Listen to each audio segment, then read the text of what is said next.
Setelah ditinggal Dylan Sahara, Ivan Seventeen mantap labuhkan hatinya untuk Citra Monica. Kini, Ivan dan Citra yakin untuk menjadi pendamping hidup dalam bahtera rumah tangga.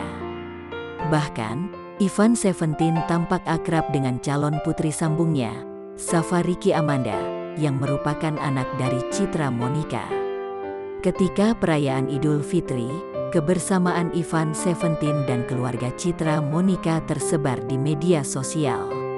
Hal itu terungkap dalam Instagram Stories yang diupdate oleh Citra Monica, Kamis tanggal 13 Mei tahun 2021.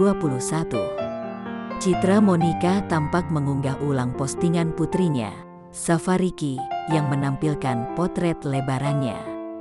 Terlihat Ivan Seventeen dengan setelan berwarna merah, sementara Citra Monica dengan baju bernada kuning.